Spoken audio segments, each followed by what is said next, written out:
우리는 모두 곤고한 사람이었고 사망에 매여 있었습니다. 그러나 우리를 사랑하신 아버지의 사랑이 예수 그리스도로 말미암아 우리의 죄값을 속량하시고 우리를 자유케 하셨습니다. 우리가 이제는 자유케 된 것뿐만 아니라 하나님을 아버지라 부르게 되었습니다.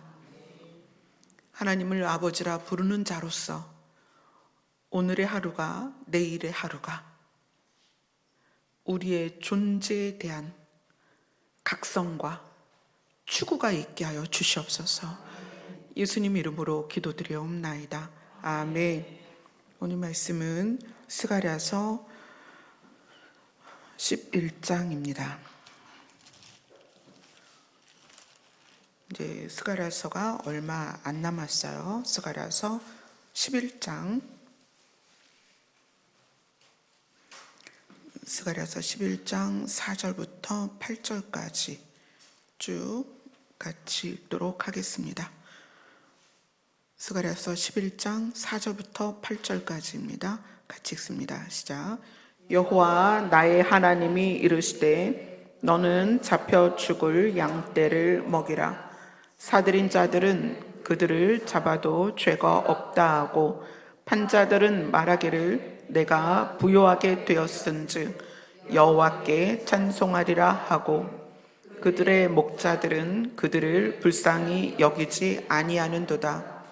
여호와가 말하노라. 내가 다시는 이 땅 주민을 불쌍히 여기지 아니하고 그 사람들을 각각 그 이웃의 손과 임금의 손에 맡기리니 그들이 이 땅을 칠지라도 내가 그들의 손에서 건져내지 아니하리라 하시기로 내가 잡혀 죽을 양떼를 먹이니 참으로 가련한 양들이라.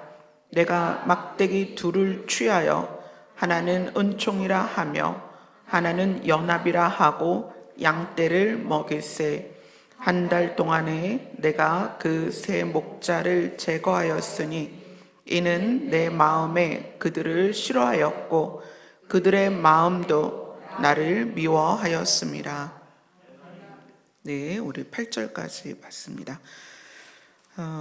여기 스가랴서 11장은 조금 독특한 내용입니다. 왜냐하면 하나님께서 1장부터 10장까지는 불에 그슬린 나무 같은 우리를 건지셔서 촛대가 되게 하시고 양쪽에 올리브나무를 통하여 기름을 공급하시고 그래서 영화로운 관을 씌우셔서 생명으로 살리시고 어떻게 구원을 베푸실 것인지를 쭉 정말 하나님의 간절한 소원으로 10장까지 왔습니다. 그리고 12장도 동일하게 하나님께서 어떻게 구원하시겠다라는 내용이에요.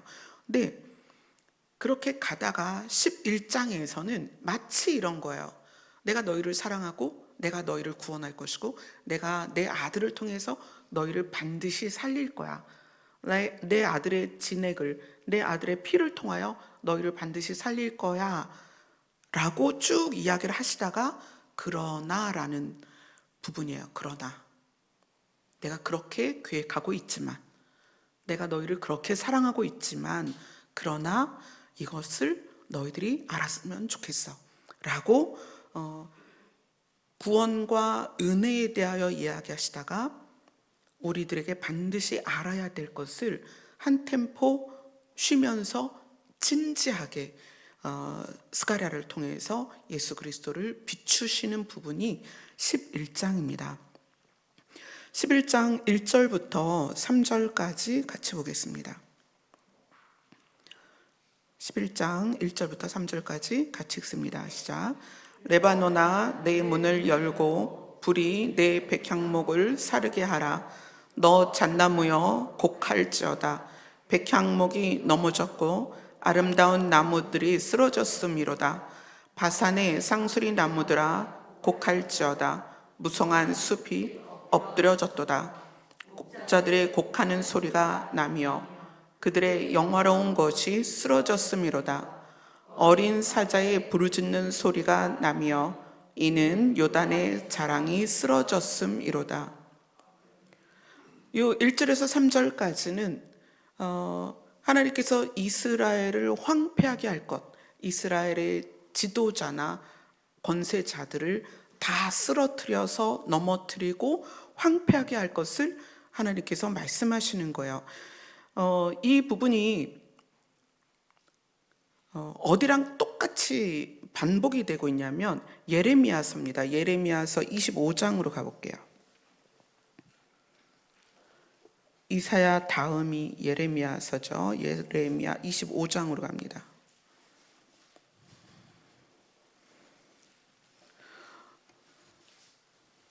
예레미야 25장 34절로 36절입니다. 예레미야 25장 34절부터 36절입니다. 같이 읽습니다. 시작.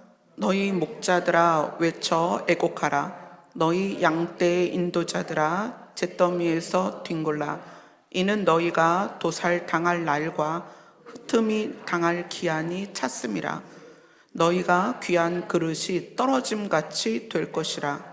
목자들은 도망할 수 없겠고 양떼의 인도자들은 도주할 수 없으리로다. 목자들이 부르짖는 소리와 양떼의 인도자들이 애곡하는 소리여 여호와가 그들의 초장을 황폐하게 함이로다. 지금 이 목자들에 대한 예언이 우리가 읽은 스가랴서 11장의 3절에 그대로 나오죠. 목자들의 곡하는 소리와 영화로운 것이 다 쓰러지고 사자의 부르짖는 소리가 나고 백향목과 잣나무 백향목이 넘어지고 상수리 나무들이 곡하고 막 이런 모습이에요. 자, 예레미야서와 스가랴서의 차이는 뭐냐면 예레미야서에서 이 목자들을 향한 하나님의 심판의 메시지가 전해진 게 언제냐면 예레미야서 25장 11절을 한번 보겠습니다. 우리가 지금 예레미야 25장을 봤죠. 예레미야 25장 11절 12절을 같이 읽겠습니다. 시작. 이 모든 땅이 폐허가 되어 놀랄 일이 될 것이며 이 민족들은 70년 동안 바벨론의 왕을 섬기리라. 여호와의 말씀이니라. 70년이 끝나면 내가 바벨론의 왕과 그의 나라와 갈대인의 땅을 그 죄악으로 말미암아 벌하여 영원히 폐허가 되게 하되. 자, 예레미야하고 스가랴서의 역사적 사실이 어떤 거냐면 예레미야서에서 하나님이 예레미야에게 무엇을 예언하시냐면 이 이스라엘이 70년 동안 바벨론의 왕을 섬기게 될 것이다. 포로로 끌려갈 것이다. 그래서 70년이 끝나면 바벨론의 왕과 그 나라와 갈대아인을 하나님께서 쳐서 그들이 돌아오게 될 것이다 라고 예언한 게 이 예레미야서예요. 나중에 다니엘이 이 예레미야서를 통해서 깨닫는 거거든요. 아, 우리나라가 70년 만에 해방이 되겠구나. 이걸 깨닫는 내용이 이 예레미야서 25장에 나옵니다. 근데 하나님께서 70년 동안 바벨론의 왕을 섬길 것이다. 왜냐하면 너희들의 목자들과 너희들의 지도자들과 너희들의 삶의 자기 자신을 주도하는 것이 하나님이 아니고 자기의 욕심이라는 거예요. 그러니까 목자들이 양을 제대로 인도하지 않는다는 것은 악함이거든요. 돌보지 않는 건 악함이에요. 근데 그것이 그 악함이 지도자들과 제사장들과 정치인들과 각 가정과 개인에게 다 스며 있었다는 거예요. 그래서 하나님이 너희 민족을 70년 동안 바벨론의 왕을 섬기게 할 것이다 라고 말한 게 예레미야서 25장이에요. 근데 25장에서 하나님이 그렇게 할 수밖에 없었던 이유가 지금 스가랴서에서 다시 나오는 거예요. 스가랴서 11장에. 그런데 생각해 보세요. 이 스가랴서는 언제 이야기해요? 바벨론에서 해방이 된 다음이에요. 그러니까 이 스가랴서가 쓰여진 스가랴서 1장 1절을 보면 스가랴서 1장 1절이 이렇게 나와요. 다리오 왕 제2년 8째 달에 이렇게 나오죠. 이 다리오 왕이 누구냐면 페르시아 왕이란 말이에요. 이스라엘이 바벨론에게 70년 포로 생활을 하고 페르시아에 의해서 바벨론이 망했습니다. 그리고 이 페르시아의 다리오 왕이 네 번째 왕인가 아마 그럴 거예요. 이 다리오 왕이 이스라엘을 내어주기로 지금 계속 그 일을 진행하면서 이스라엘이 그 성전을 지을 수 있도록 또 이렇게 돕는 상황이 된 거죠. 그러니까 하나님께서 예레미야에게 예언하신 것이 이루어졌고, 그래서 이스라엘이 해방이 됐단 말이에요. 해방이 되고 본국으로 돌아와서 자기의 성전을, 이스라엘의 성전을 짓는 중에 예레미야서에서 이스라엘의 70년 포로 생활을 할 수밖에 없었던 이유가 스가랴서에 다시 나온다는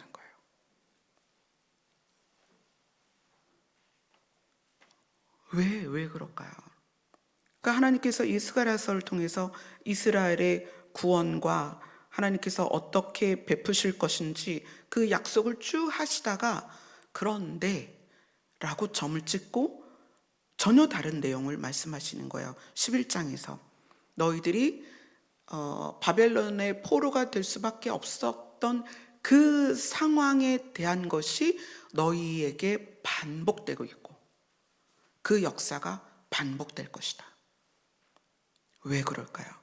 그래서 오늘 그 내용이 우리가 함께 나눌 내용이 되는 거죠. 자, 스가랴서로 갑니다. 스가랴서 11장 4절 같이 읽겠습니다. 시작.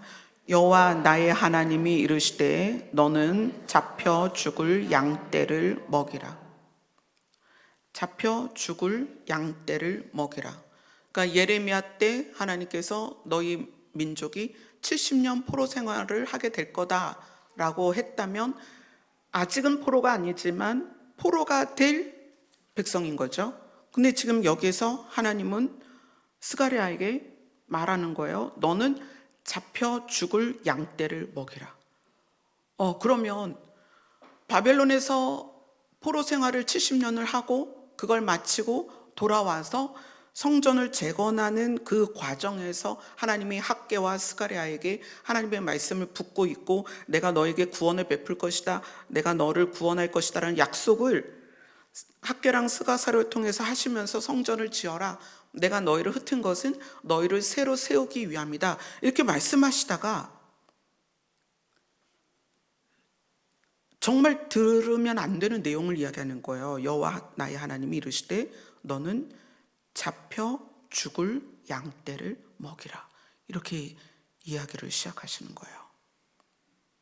그리고 11장 1절에서 3절의 그 내용은 예레미야서에서 70년 너희가 바벨론의 포로가 될 거야, 왜냐하면 이렇기 때문에 했던 그 부분들이 나오고 있는 거예요. 참 이게 무슨 내용일까요? 5절을 같이 읽겠습니다. 시작. 사들인 자들은 그들을 잡아도 죄가 없다 하고 판자들은 말하기를 내가 부요하게 되었은즉 여호와께 찬송하리라 하고 그들의 목자들은 그들을 불쌍히 여기지 아니하는도다.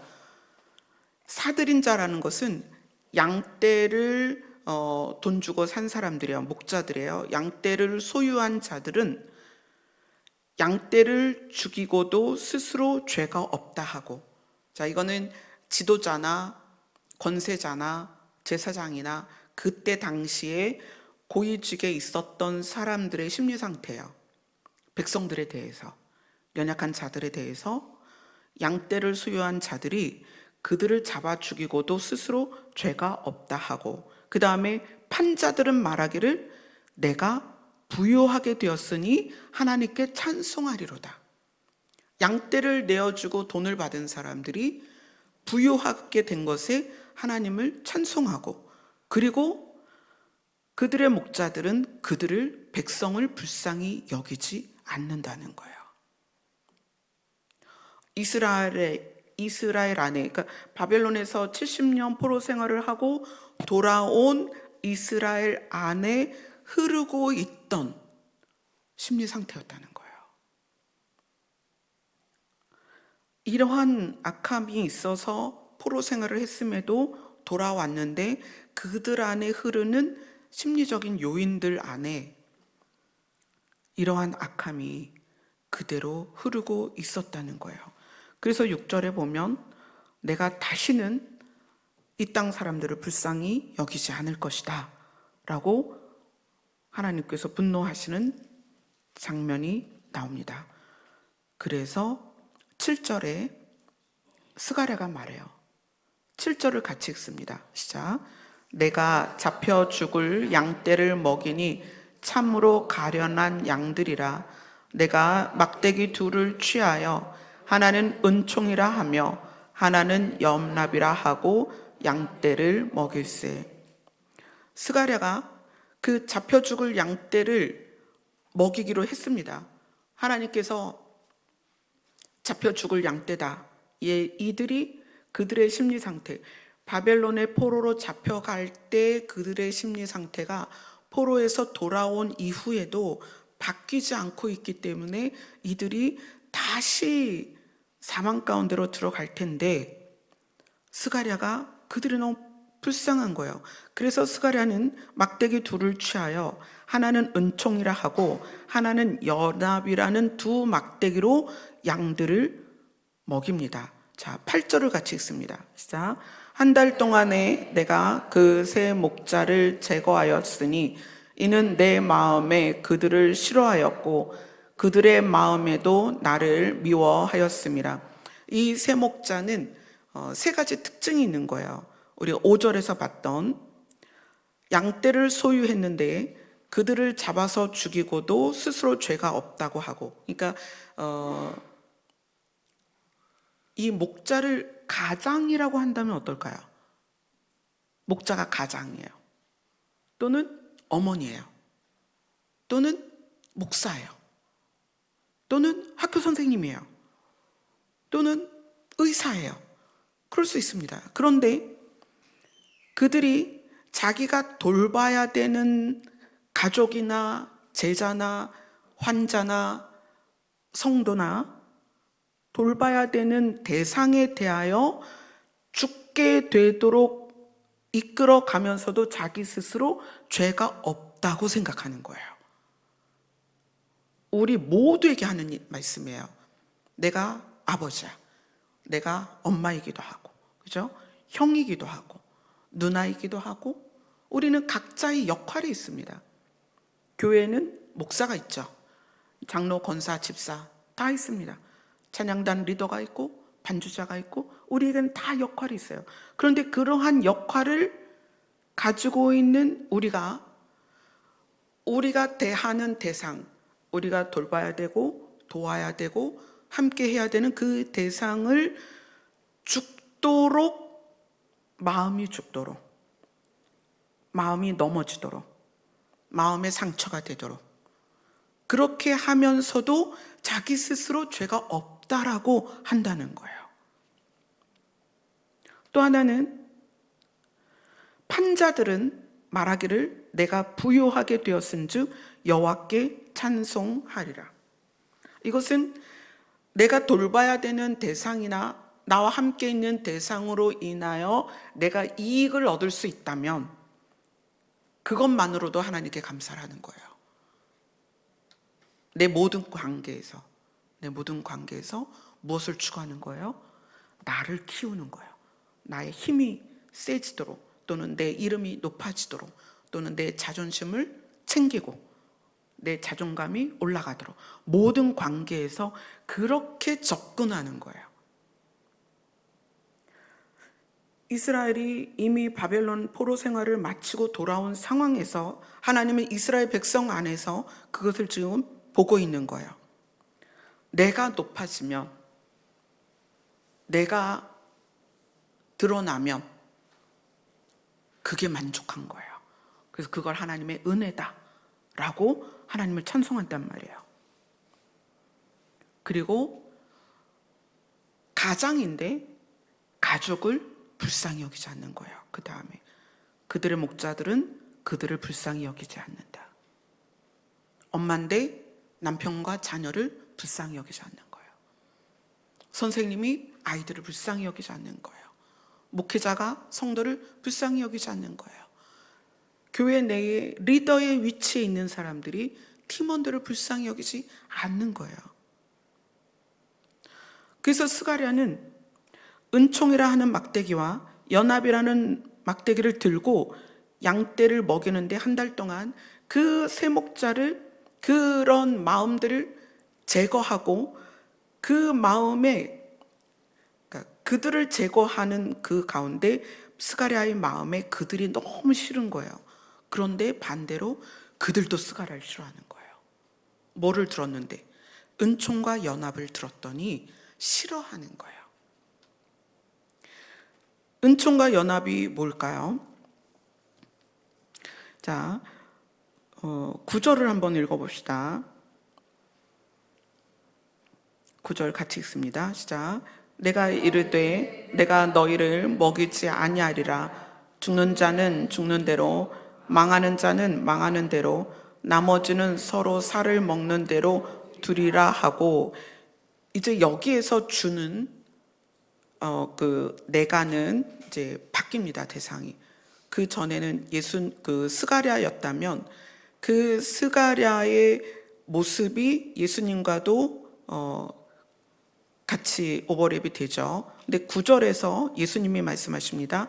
내가 이제 너희를 먹이지 않을 것이고, 죽는 자는 죽는 대로 내버려두고, 망하는 자는 망하는 대로 내버려두고, 나머지는 서로 살을 먹는 대로, 서로 잡아 죽이는 대로 그냥 둘 것이다.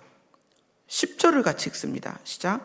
이에 은총이라 하는 막대기를 취하여 꺾었으니 이는 모든 백성들과 세운 언약을 폐하려 하였습니다. 예수님께서 때가 되면 은총을 거두는 날이 옵니다. 은총을 거두는 날이 와요. 근데 이 은총을 거두는 날이 왔을 때 그 은총을 거두는 대상이 예수님께서 난 너를 사랑하고 너는 미워해, 이게 아니라 무엇의 결과, 이 은총이 거두어지는 결과가 뭐냐면 아까 말한 5절과 같은 심리를 그대로 가지고 있을 때예요.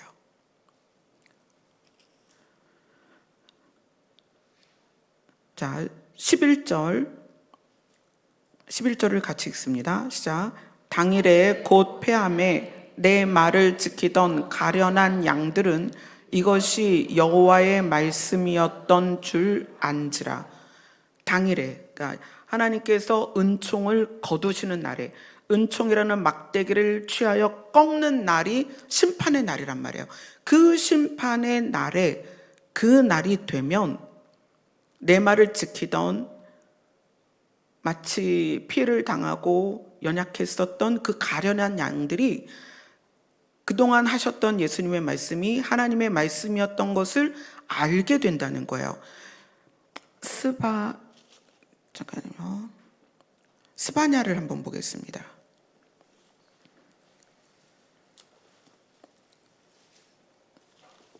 스바냐 3장입니다.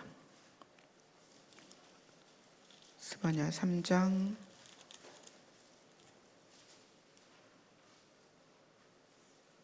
12절, 13절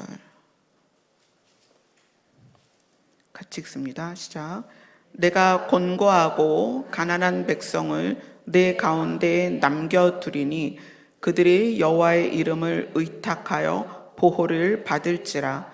이스라엘의 남은 자는 악을 행하지 아니하며 거짓을 말하지 아니하며 입에 거짓된 혀가 없으며 먹고 누울지라도 그들을 두렵게 할 자가 없으리라. 언제냐면 심판의 때거든요. 그 심판의 때에 하나님께서는 곤고하고 가난한 백성들을 하나님께서 하나님의 이름으로 의탁되어진 사람들을 하나님께서 보호할 것이다. 그런데 이 스가랴서에서 오늘 하나님이 은총이라는 막대기를 취하여 꺾는 날이 있을 것인데, 그날 그 은총이 꺾이는 그 날에 내 말을 지키던 가련한 양들은 이것이 여호와의 말씀이었던 줄을 알게 될 것이다. 이렇게 얘기를 해요. 그리고 나서 12절을 같이 읽습니다. 스가랴서 본문으로 가서 11장 12절입니다. 시작. 내가 그들에게 이르되 너희가 좋게 여기거든 내 품삯을 내게 주고 그렇지 아니하거든 그만두라. 그들이 곧 은 30개를 달아서 내 품삯을 삼은지라. 자, 여기서 지금 9절부터의 나는 예수님이세요. 예수님이 그들에게 그러니까 은총이 거두어지고 하나님의 심판을 받는 자들에 대하여 말씀하세요. 내 품삯을 내게 줘라. 그러니까 내가 십자가에서 피 흘려 너희들의 죄를 사해주고 내가 너에게 내 목숨을 내어줬는데 그것에 대한 가치가 얼마냐라고 얘기를 하는 거예요. 나의 가치를. 그랬더니 그들이 어떻게 했어요? 은 30개를 달아서 내 품삯을 삼은지라. 무슨 얘기예요? 이 은 30개는 그때 당시에 이 스가랴서가 쓰여진 당시에 노예 한 사람의 몸값이었어요.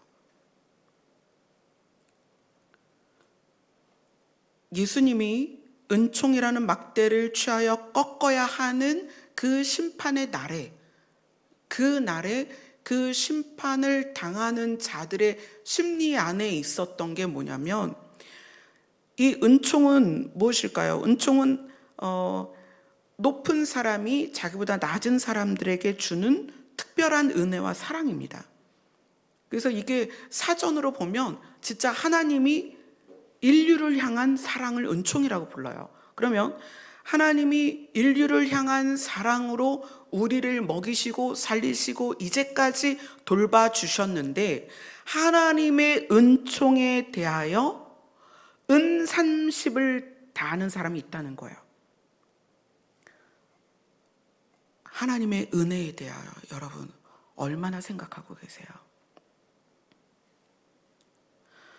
실제로 이게 그렇게 이루어졌죠. 자, 마태복음으로 갑니다. 마태복음 26장입니다.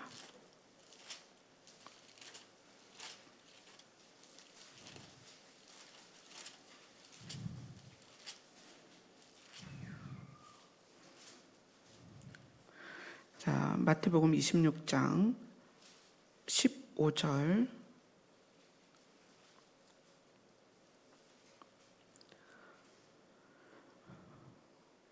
같이 읽습니다. 시작. 내가 예수를 너희에게 넘겨주리니 얼마나 주려느냐 하니 그들이 은 30을 달아 주거늘. 자, 이 때에 예수님은 마지막 그 사역의 뒷부분에 가면 내가 하나님의 아들이라는 것을 말씀하세요. 내가 하나님의 아들이다. 내가 아버지께로부터 왔다. 그리고 내 말이 안 믿기면 내가 한 일을 보고 믿어라. 그러면서 죽은 자를 살리고 나면서부터 안진뱅이를 일으키시고 눈먼 자를 눈을 열게 하시고 38년 된 병자를 일으키십니다. 그래서 그 예수님의 사역으로 그리고 이제 뭐 오병이어의 기적이라든가 물이 포도주가 되는 그런 창조의 질서를 거슬러 버리는 그러한 역사들이 예수님 안에 있었어요. 그런데 사람들이 그러한 예수님을 보고도 하나님의 아들인 것에 대한 모든 증거를 보고도 예수님의 몸값을 은 30개로 했다는 거예요. 그 은 30개는 그때 당시에 죄인들의 한 사람의 몸값이었어요. 노예 한 사람의 몸값이라는 거예요.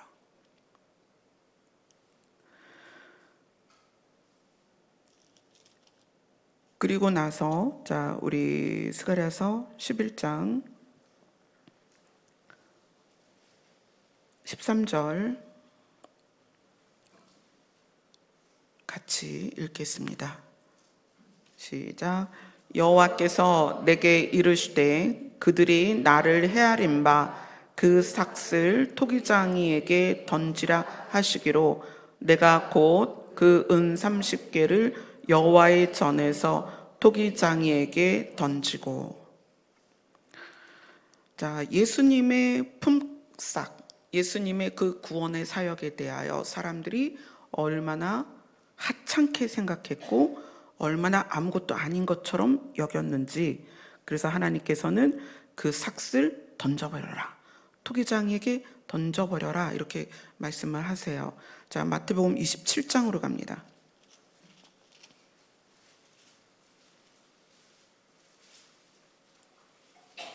27장 3절, 마태복음 27장 3절, 3절에서 5절까지 같이 읽습니다. 시작. 그때 예수를 판 유다가 그의 정죄됨을 보고 스스로 뉘우쳐 그 은 30을 대제사장들과 장로들에게 도로 갖다 주며 이르되 내가 무죄한 피를 팔고 죄를 범하였도다 하니 그들이 이르되 그것이 우리에게 무슨 상관이냐, 내가 당하라 하거늘 유다가 은을 성소에 던져 넣고 물러가서 스스로 목을 메어 죽은지라. 그 다음에 7절 읽겠습니다. 시작. 의논한 후 이것을 토기장이의 밭을 사서 나그네의 묘지를 삼았으니. 스가랴서에 예언된 것이 그대로 예수님 때 이루어졌어요. 놀랍지 않나요? 이게 시간으로 보면 거의 400년 이상의 시간적 차이가 있는데 이 일이 스가랴에서 예언된 대로 그대로 실현이 됐다는 거죠. 한 500년 됐겠네요. 540년.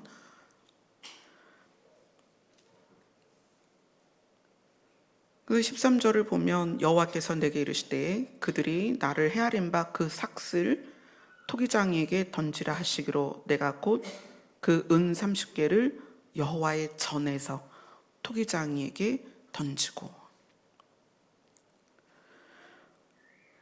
그 다음에 14절 같이 읽습니다. 시작. 내가 또 연합이라 하는 둘째 막대기를 꺾었으니 이는 유다와 이스라엘 형제의 의리를 끊으려 함이었느니라. 예수님께서 연합이라는 둘째 막대기를 꺾는 이유는 이스라엘이 남유다와 북이스라엘로 나뉘어서 계속 분쟁이 있었습니다. 하나님께서는 우리를 인도하시는 방식이 있습니다. 그게 뭐냐면 첫째는 은총이에요. 하나님은 우리를 인도하시는 방식이 있는데 그게 은총입니다. 절대 우리가 사람 사이에서 받을 수 없는 은혜와 사랑을 하나님께로부터 받고 있습니다. 그리고 그것을 받은 자들의 모습, 삶에서 그것이 연합입니다. 하나님이 우리에게 원하는 것은 연합이에요. 근데 그것이 안 되었을 때, 그 안 된 상태로 쭉 갔을 때 하나님께서 어느 날 은총의 막대기를 꺾고 다시는 연합할 수 없도록 막대기를 꺾으셔서 심판이 우리에게 임하는 거예요. 그러니까 심판의 날 이 모든 게 은총과 연합이 어떤 것도 할 수 없는 때가 온다는 거예요. 사실 역사적으로 예레미야에서 이스라엘에게 70년의 종살이가 있을 것이다, 바벨론으로부터, 그렇게 예언이 되고 그 다음에 우리는 스가랴를 통해서 이스라엘이 바벨론에서 풀려나고 성전을 새로 짓게 되는 그 과정을 지금 보고 있습니다. 그런데 이 스가랴에서 동일한 말씀으로 너희들이 죽게 될 양이다 라고 이스라엘을 향해 선포하셨어요. 그리고 예수님이 어떻게 값이 치러질 것인가를 예언을 하셨습니다. 그리고 어떻게 됐어요? 진짜로 이스라엘이 전부 흩어졌죠. 전 세계로. 로마에 의해서 성전이 완파가 되고 이스라엘 백성이 흔적도 없이 전 세계로 흩어집니다. 역사의 반복이죠. 우리는 이스라엘이 아닌데, 그럼 이것은 무슨 말씀이냐? 우리 각자가 각 가정에서나 어떤 상황에서나 나를 어떻게 끌어가고 있느냐를 여러분 기억하셔야 됩니다. 나를 어떻게 끌어가느냐. 여기서는 목자라는 말로 그것을 표현했지만 우리는 나를 끌어가는 방식에 대해서 고민할 필요가 있다는 거예요. 우리는 나를 어떻게 끌어가는가? 스가랴서 11장 15절, 16절을 같이 읽겠습니다. 시작. 여호와께서 내게 이르시되 너는 또 어리석은 목자의 기구들을 빼앗을지니라.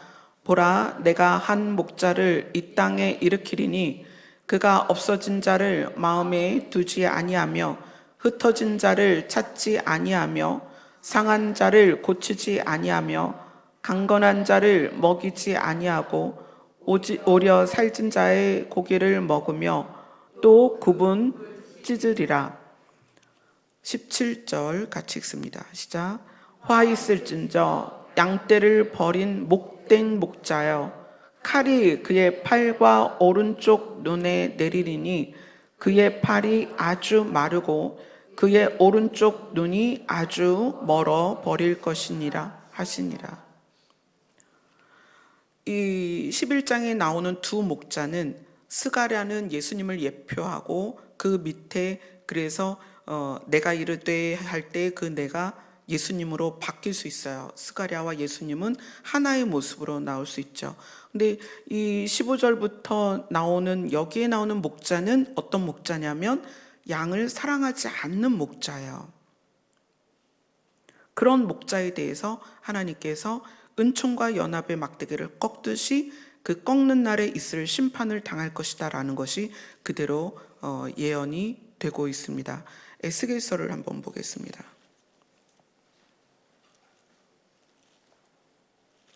에스겔서 34장입니다.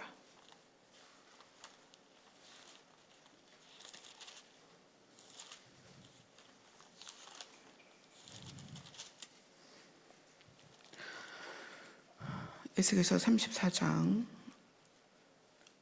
1절부터 6절까지입니다. 에스겔서 34장 1절로 6절입니다. 시작. 여호와의 말씀이 내게 임하여 이르시되 인자야 너는 이스라엘 목자들에게 예언하라. 그들 곧 목자들에게 예언하여 이르기를 주 여호와께서 이같이 말씀하시되 자기만 먹는 이스라엘 목자들은 화 있을진저 목자들이 양떼를 먹이는 것이 마땅하지 아니하냐.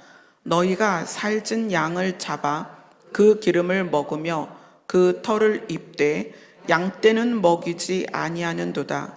너희가 그 연약한 자를 강하게 아니하며 병든 자를 고치지 아니하며 상한 자를 싸매주지 아니하며 쫓기는 자를 돌아오게 하지 아니하며 잃어버린 자를 찾지 아니하고 다만 포악으로 그것들을 다스렸도다.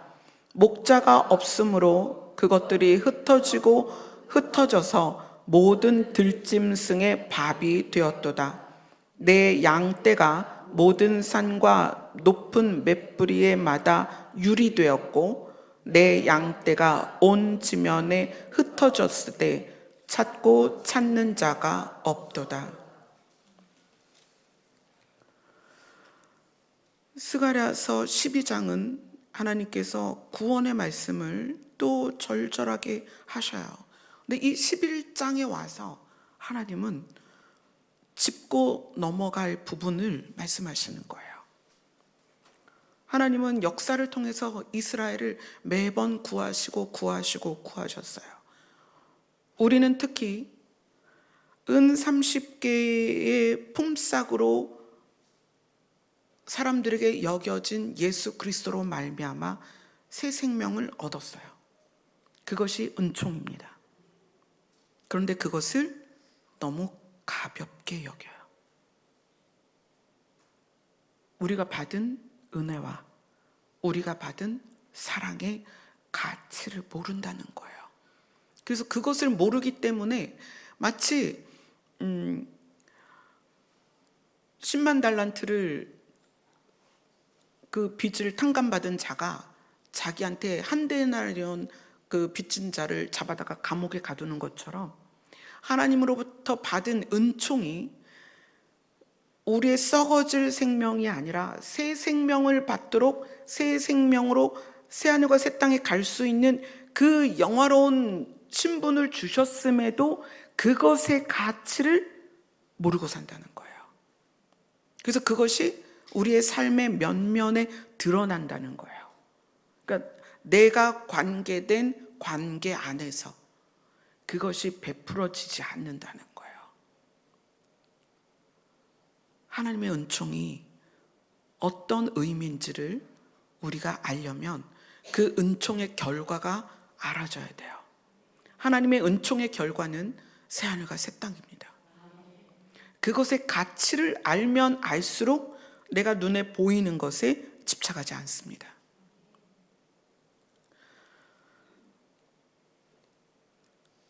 목요일날 충청남도 경찰청, 그러니까 충청남도가 12개 시군으로 되어 있어요. 15개 시군에 있는 그 경찰서들이 총 모여서 연합으로 있는 것이 충청남도 경찰청이에요. 그래서 목요일날 그 경찰청에서 행사가 있어서 갔어요. 제가 평생 본 경찰보다 더 많이, 하루에 한눈에 막 여기 잎사귀 5개, 뭐 무궁화 5개 막 이런 사람들이 쫙 있었어요. 그런 분들하고 이제 예배를 드리는데 갑자기 이 눈 앞에서 어떤 그 이미지 하나를 환상으로 보여주시는 거예요.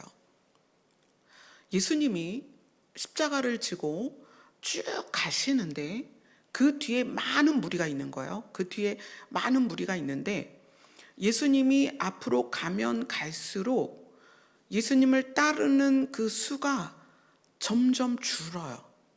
줄면서 아주 띄엄띄엄 예수님을 따라가는 모습이 그냥 한 번에 쫙 보이는 거예요. 그러면서 그렇게 말씀하셨어요. 나를 따르는 길은 좁고 협착하여 찾는 이가 적다. 왜냐하면 사람들은 자기를 위하여 나를 믿고 있다. 자기를 위하여 말씀을 적용하고 자기를 위하여 은혜를 구하고 자기를 위하여 하나님으로부터 은사를 구하고 자기를 위하여 하나님의 기적을 바라고, 그래서 그 뒤에 그 수많은 무리가 그 예수님을 따라가는 무리들이 이렇게 점점점점 있다면 수많은 무리가 그 뒤에서 지금 뭘 하고 있냐면 제자리에서 돌고 있는 거예요. 근데 그 제자리에서 도는 모습이 뭐냐면 은혜 주세요, 말씀 주세요. 그래서 그 자기가 읽는 말씀을 다 자기에게 적용을 시키는 거예요. 그러니까 말씀을 적용한다는 것이 우리 큐티에서는 익숙한 표현이죠. 그러니까 말씀을 나에게 적용해서 나를 변화시키는 건 굉장히 좋은 거예요. 그런데 말씀을 적용시켜서 어떻게 하냐면 자기를 정당화하는 거예요. 그래서 그 십자가이신 예수님은 이렇게 앞으로 쭉 가시는데 그 뒤를 따라가는 점점점 있는 사람들은요, 개인이 보이질 않아요. 다 작아요. 그러니까 따라가니까 내 의지나 자존심이나 내가 뭔가를 인정받아야 되거나 부여를 원하거나 이런 것들이 없는 거예요. 그래서 십자가를 따르는 사람들은요 그냥 점이에요, 다. 근데 그 뒤에 그 회오리로 각자 회오리를 그렇게 일으키고 있는 사람들은 점점점 자기가 커지는 거예요. 뚱뚱해지고 막 자기가 점점 세워지는 거예요. 그런데 앞으로 나가지 않고 그 자리에서 매물 도는 거예요.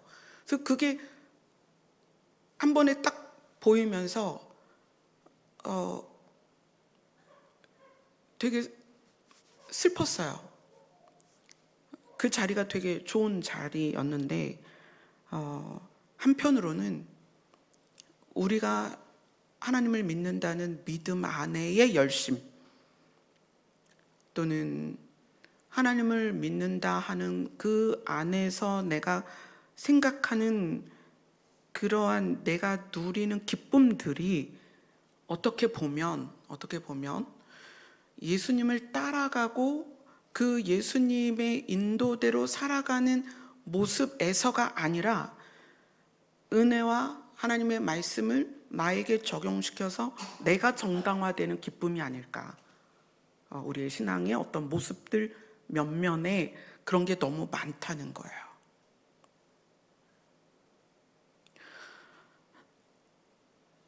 우리가 하나님의 은총이 어떤 건지를, 여러분, 저는 정말 진지하게 주님 앞에서 그것을 알았으면 좋겠어요. 하나님께서 자기 아들의 생명을 우리에게 내어주셔서 우리로 새하늘과 새 땅에 갈 수 있는 존재로 지으셨다는 것이 어떤 의미인지, 그것이 내 안에 정말 깊이 들어오면 내 자존심이나 또는 내가 드러나는 것이나 또는 내가 누리고자 하는 것이나 또는 내가 추구하는 것이나 아니면 내가 생각하는 것을, 내가 느낀 것을 반드시 남들에게 봐, 내가 생각하는 게 옳았지라고 굳이 확인시킬 필요가 없단 말이에요. 근데 그게 우리 안에 있어서 그것 봐, 내가 말한 게 맞았지라고 하는 그 심리가 주를 따라가지 못하고 자기 자리를 도는 원인이라는 거예요. 계속 내 말이 맞았지? 내가 생각한 게 맞았지? 그러니까 너 내 말대로 해. 이런 그 방식이 우리의 삶에서 계속, 그래서 은총을 받은 우리가 연합이 되지 않는다는 거예요. 하나님은 우리에게 은총을 주시고 그걸 받은 자가 사는 모습이 연합이라고 오늘 스가랴서에서 말하는 거예요. 내가 너희를 구원할 거야. 내가 너희를 사랑해. 내가 너희를 회복할 거야. 반드시 새하늘과 새 땅으로 인도할 거야. 그러나 그러려면, 그 인도로 따라가려면 너희들이 어떤 은총을 받고 있는지 깨닫고 연합하라는 거예요. 자, 요한복음 17장으로 갑니다.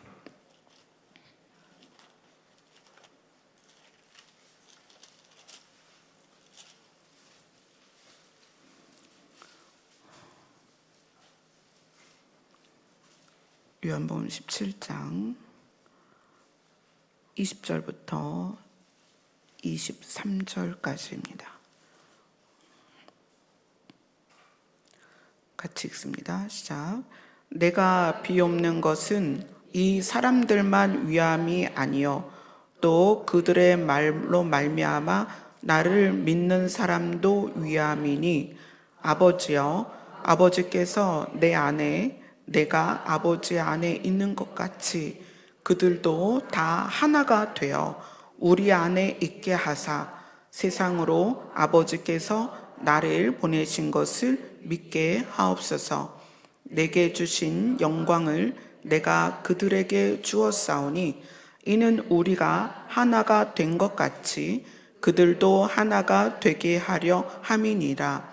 곧 내가 그들 안에 있고 아버지께서 내 안에 계시어 그들로 온전함을 이루어 하나가 되게 하려 함은 아버지께서 나를 보내신 것과 또 나를 사랑하심 같이 그들도 사랑하신 것을 세상으로 알게 하려 함이로소이다.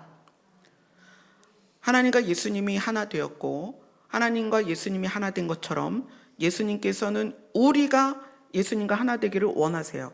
우리가 예수님과 하나님의 하나됨 안에 속하길 바라세요. 근데 그 하나 된다는 것은 질적으로도 하나가 되고 우리가 신의 영역에 들어가는 거죠. 우리가 신의 영역에 들어가고 장소적으로 하나 되고 하나님의 나라에서 함께 되는 거예요. 그런데 장소적으로 하나 되고 그리고 질적으로 하나 되는 데 있어서 중요한 부분이 있다는 거예요. 세상이 알게 되려면, 우리가 하나님과 하나 된 것이 세상이 알게 되려면 정말 중요한 게 있는데 그게 뭐냐면 빌립보서 1장으로 갑니다. 빌립보서 2장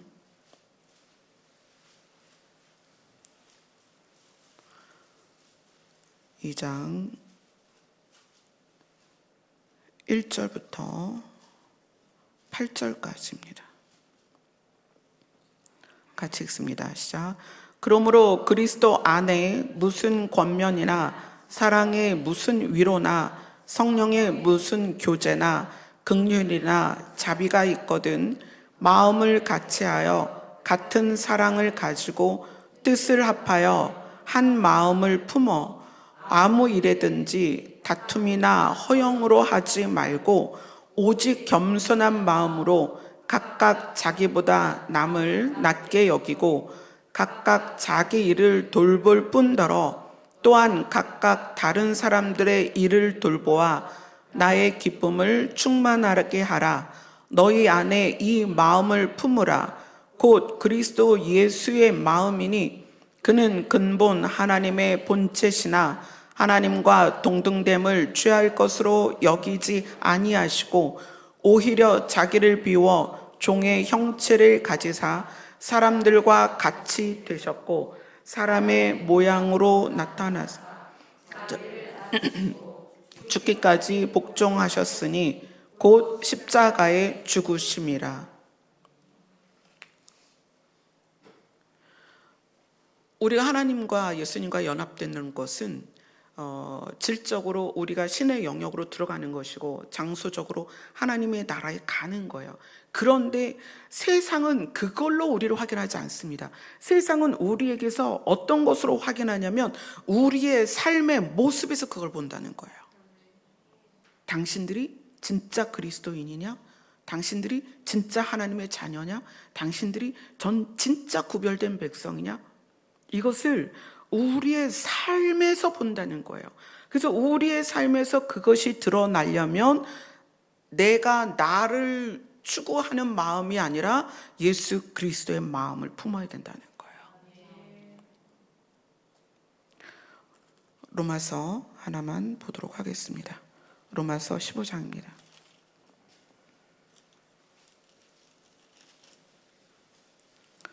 로마서 15장 1절로 7절까지만 보도록 하겠습니다.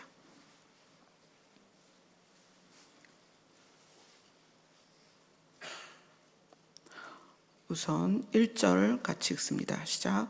믿음이 강한 우리는 마땅히 믿음이 약한 자의 약점을 담당하고 자기를 기쁘게 하지 아니할 것이라.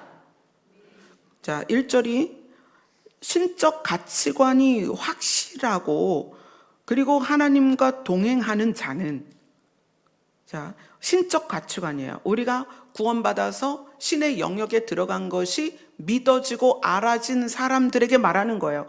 신적 가치관이 확실한, 그래서 하나님과 동행하고 있는 우리는 마땅히 믿음이 약한 자의 약점을 담당해야만 한다.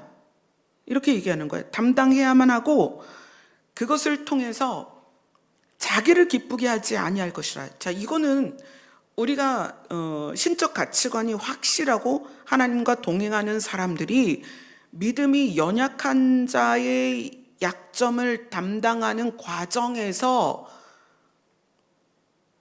너 내 말이 틀려 맞아. 너 이렇게 해야지.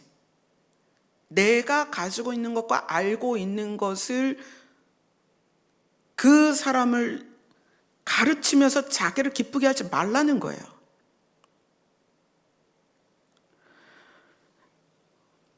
태도의 문제입니다. 태도의 문제예요. 자, 15장 2절부터 7절까지 같이 2절만 읽을게요. 2절만 시작.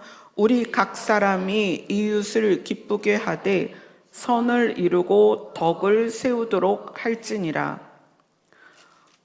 우리 각 사람이 우리와 관계된 사람에게 이 대하는 태도를 그 사람을 기쁘게 하되 선을 이루고 그 사람이 살아나도록, 그죠?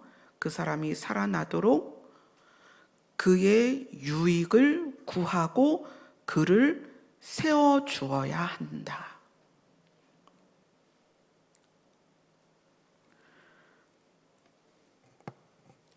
이 스가랴서는 반복된 심판과 결과에 대해서 어느 날 최종적인 날이 올 것이다. 그때는 은총의 막대기가 부러질 것이다.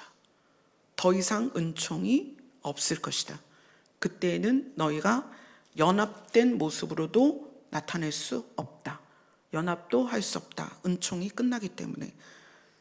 지금 우리에 대하여 은혜와 구원을 말씀하시고 어떻게 살리실 것을 말씀하시면서 잠깐 11장, 스가랴서 11장은 말하는 거예요. 우리 안에 흐르는 이스라엘이 포로로 전 세계로 흩어질 수밖에 없었던 심리가 우리 안에 있다는 거예요. 그걸 기억하라는 거예요. 그것과 싸우라는 거예요. 우리 안에 있는 그 심리들,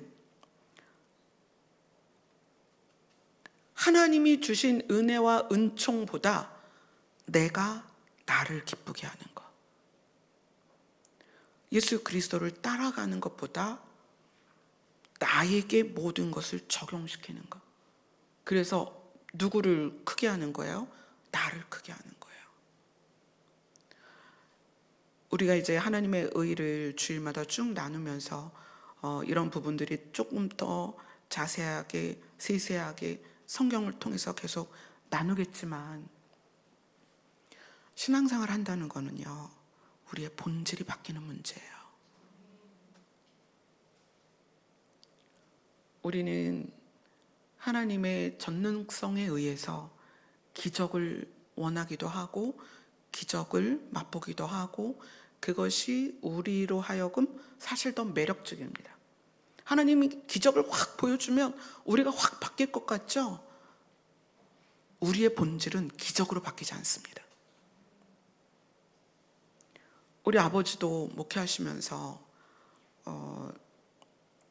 말기암 환자라든지 루마티스 관절염은 정말 의학적으로도 고치기 어렵거든요. 그런 분을 기도해서 루마티스 관절염 환자를 기도할 때 막 고름이 튀고 막 이러는데도 그분을 붙잡고 기도해서 결국 정상적으로 나중에 이제 쌀장사 하시게 됐어요. 막 이렇게 바뀌는 걸 저는 어렸을 때 많이 봤어요. 그래서 하나님의 기적이 우리 일상에 굉장히 깊이 들어와 있는 걸 저도 알아요. 그래서 저도 사역 가운데 그런 기적들을 많이 봅니다. 그걸 세세히 여러분들에게 말하지 않는 것은 그것을 중요하게 생각할까 봐 그래요. 치유의 기적들이 굉장히 많이 나타났어요. 그런데 그것들을 말하지 않는 이유는 하나님은 어떤 거든 가능합니다. 땅 속에 들어가서 배를 동이고 내장까지 다 썩은 나사로가 살아났어요. 하나님은 누구든 살릴 수 있습니다. 그런데 하나님의 목적은 기적을 베풀어서 기적으로서 누구를 감동시키는 게 목적이 아니에요. 우리의 본질이 하나님의 마음과 성품을 닮아서 우리의 가치관이 바뀌고 우리가 우리 스스로의 삶을 사는 힘, 파워가 선함에서 나오길 원하신다는 거예요. 이건 굉장히 중요한 겁니다. 저희 아이가 10년을 아팠어요. 그래서 그런 초기에 뭐 어디 가서 치유 기도를 받고 어디 가서 치유 기도 받고 저도 많이 그렇게 다녔어요. 근데 어느 날 어떤 목사님이 치유 기도를 하려고 했는데 그 목사님이 그러시는 거예요. 하나님이 치유를 하지 말래요. 그러는 거예요. 그래서 그때 알았어요. 우리는 하나님의 전능성이 내 안에 이루어지는 것이 하나님의 뜻이라고 생각했는데 때로는 그러지 않을 때가 더 많다는 거예요. 왜냐하면 찬미는 그래서 10년 동안 그 질병을 알아오면서 며칠 전에 그 얘기를 해요. 엄마, 내가 낮에 힘들어서 소파에서 잠을 잤는데 잠을 자다가 하나님께서 주신 깨달음이 있었어. 이제 제가 찬미를 위해서 기도할 때 그렇게 말씀하셨거든요. 사랑으로 넉넉히 이길 것이다. 그렇게 말씀하셨는데 자기가 지금까지 10년을 그래도 질병 가운데 견딜 수 있었던 것은 엄마의 사랑과 그리고 자기가 그것을 견디고자 하는 자기를 향한 사랑이 이 질병을 지금까지 견디도록 했다는 거예요. 그러면 저의 사랑은 이제 엄마니까 당연히 그 아이의 질병에 10년 동안 같이 왔죠. 근데 찬미에게 있어서 자기를 향한 그 견디고자 하는 사랑이란 뭐냐면 그 아이가 겪었던 많은 고통들이 있어요. 우리가 상상할 수 없는, 우리도 경험해보지 않은, 저도 경험해보지 못한 그러한 아픈 시간들이 있었는데 그때에 그것을 분노로 표출하든지 박차고 나가서 난동을 부린다든지 또는 엄마를 탓한다든지 세상을 탓하는 것이 아니라 죽을 것 같은 하루하루를 견뎌낸 그 아이의 사랑인 거예요. 자기 안에 있는. 그래서 엄마, 하나님이 사랑으로 넉넉히 이길 거라고 말씀하셨는데 정말 그런 것 같아. 그러니까 분노하지 않고 처음에는 그런 자기 상황을 받아들일 수 없어서 그래서 자해도 하고 폭력적이기도 했지만 그 시간을 또 잘 고비를 넘겨서 받아들이고 견디고, 그 견디는 사랑이죠. 사랑이 뭐예요? 오래 참고 견디는 거예요. 그러니까 하나님께서 찬미를 향해서 그 사랑이 너의 질병을 넉넉히 이길 것이다. 지금 약을 끊은 지 한 열흘 됐어요. 약을 안 먹고 잘 지나가고 있어요.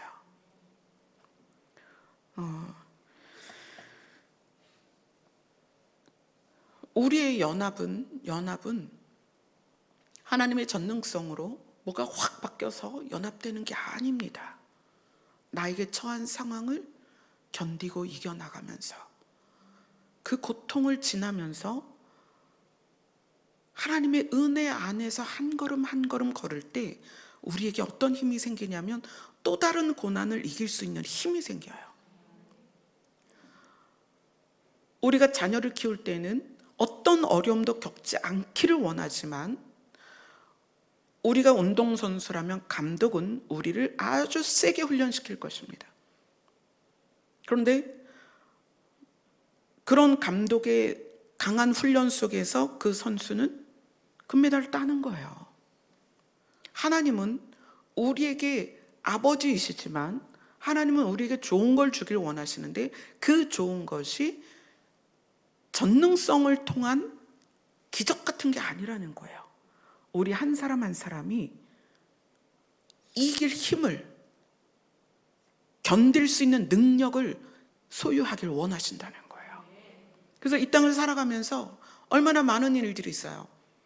상대를 봤을 때 어처구니 없는 사람들도 많이 있고요. 무례한 사람도 많이 있고요. 말도 안 되는 상황들도 많이 있어요. 그러나 그들에게 우리가 의롭게 대할 수 있는 능력, 여러분 이거 추구하세요. 자, A라는 사람이 저한테 엄청 무리하게 했다고 가정했을 때 제가 그 A라는 사람에게 그의 무례함에 맞게 행동을 하면 저는 발전이 없어요. 악을 이길 발전이 없어요. 악이 올 때마다 악으로 대하니까. 그런데 그것에 대하여 냉정하게 그가 어떠하든 내가 옳게 행동할 수 있는 능력, 그것이 하나님의 신성에 들어간 우리가 이 땅을 살아내는 방식이어야 한다는 거예요. 죄에 대하여 우리가 그것을 이겨내는 방식은 옳은 걸 선택하는 능력입니다. 옳은 걸 선택하는 능력은 하나님의 전능성에 의한 기적에서 나타나지 않아요. 옳은 걸 선택하는 능력은 내가 힘든 상황을 마주 대할 때마다 옳은 것을 선택하는 경험이 우리 안에 쌓여야 된다는 거예요. 저 사람이 나를 어떻게 대하든 내가 대하는 방식은 옳아야 합니다. 남편이 나한테 어떻게 대하든 내가 남편을 대하는 자세는 옳아야 돼요. 이건 모든 관계에서 동일합니다. 그렇게 내가 하려고 해야만 이 연합이라는 게 이루어진다는 거예요. 우리는 보이는 것에 반응하잖아요. 저 사람 되게 짜증나. 저 사람 싸가지 없어. 저 사람 말도 안 돼. 야, 저렇게 해갖고 저기 천국 가겠어? 이러한 자세로는요, 절대 우리가 연합이 안 됩니다. 우리가 하나님의 신성에 연합되어서 하나님과 동행한다면 우리보다 약한 자들에 대하여 예수님이 피 흘려 사신 그 생명에 대한 가치로 대해야 된다는 거예요. 누구를 대하든 그래야 비로소 거기에 연합이 들어오는 거예요. 스가랴서는 하나님이 우리를 살리겠다는 생명의 말씀입니다. 그러나 이 스가랴서 11장에서 하나님이 걸음을 멈추셨어요. 내가 너희들을 사랑하고 내가 내 아들을 너희를 위하여 피를 뿌려 죽도록 내버려 둘 수 있는 그 정도의 너희를 향한 사랑이 있지만 너희들이 기억해야 될 게 있다. 내가 너희를 향한 은총을 너희들이 깨달아야 되고 너희들이 내 마음으로 연합해야 된다. 이걸 이야기하시는 거예요. 이 본질이 우리 안에 세워지지 않으면 어느 날 우리에게 은총이 꺾이는 날이 있고 우리의 연합이 꺾이는 날이 있다는 거예요. 그 날이 되었을 때는 그 은총을 회복할 수 없다는 거예요. 아직은 우리가 은총의 시간에 들어 있습니다. 우리가 생각하는 방식, 사람을 대하는 방식, 우리가 추구하는 것들, 모든 면면을 우리는 정말 진지하게 들여다볼 필요가 있다는 거예요. 아멘. 우리 찬양하겠습니다.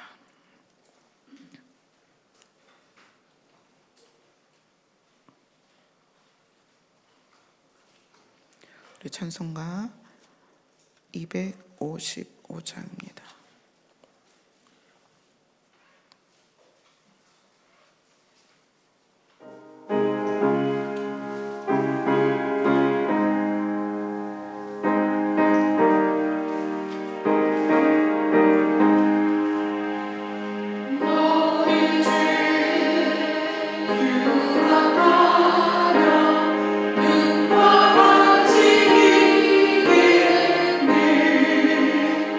No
그때 비로소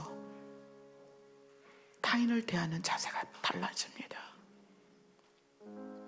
내가 여전히 뻣뻣하고, 내가 여전히 날카롭고, 내가 여전히 누구에 대해서 못마땅하면 사실 우리는 하나님의 은총을 모르는 거예요.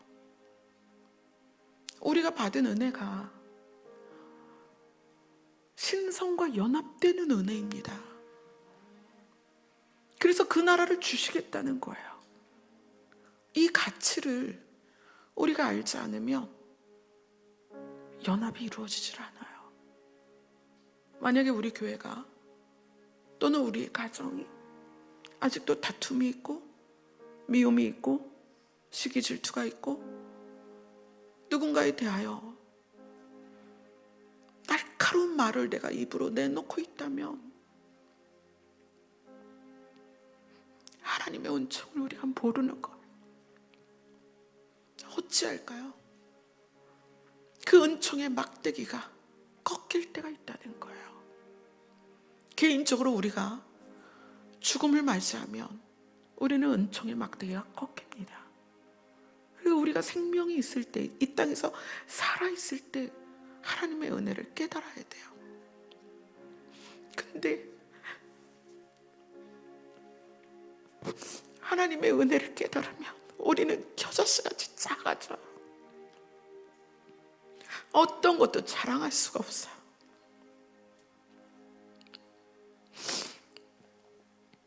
왜 우리의 목소리가 이렇게 크고,